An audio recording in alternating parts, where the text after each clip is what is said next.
হব। নামাজ পড়ি মানুষ জাহান্নামী হব। ওহ আফসোস, নামাজ পড়ি মানুষ জাহান্নামী হব। তাহলে দর্শক দেহ আজকের রেহাসে নামাজ পড়ি মানুষ জাহান্নামী হব।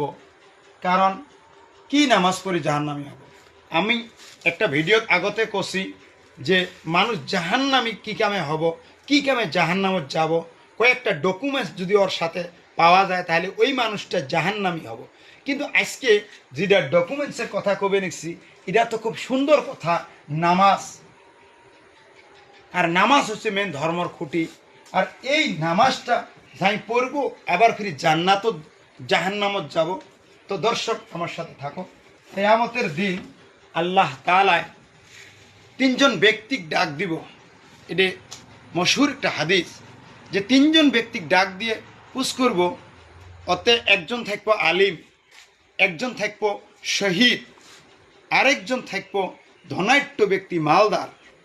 আল্লাহ তাআলা এক এক করে ডাহাবো আর আল্লাহ দেওয়া প্রদত্ত নেয়ামত গিলে অক কর্ণগোচর কোরআনের পাশত অক একটা একটা করে পুশ করব যে হে শহীদ, তোমাকে যে আমি তাকত দিছিলাম, শক্তি দিছিলাম, এই সমস্ত তাকত শক্তি তুমি কোন রাস্তাত ব্যবহার করছো, কোন রাস্তাত তুমি ক্ষয় করছো?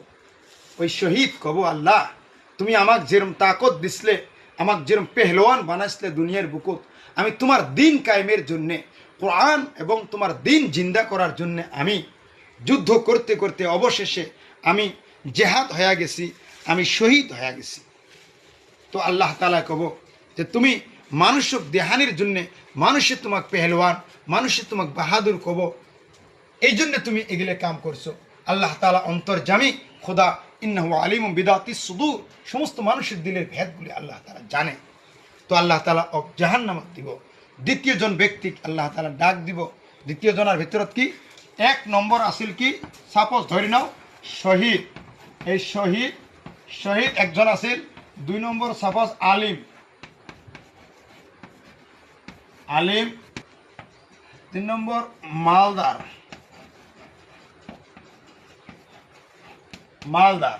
এই তিনজন ব্যক্তি ডাক দেওয়ার পথে শহীদ কোয়ার পাশত শহীদের লাস্ট উত্তরটা কি হব যে মানুষক দেখানির জন্যে, পেহলওয়ান বলার জন্য এই কাজগুলো করছিল। এর নিয়ত গর্ভ, এর ইখলাসে নিয়ত না আছিল। দুই নম্বর আলিমক আল্লাহ তাআলা ডাক দিয়ে কব যে আলিম, তোমাক এত কোরআন হাদিসের জ্ঞান আমি দান করছিলাম, কত মানুষ আছে কাম দিয়েছিল কিন্তু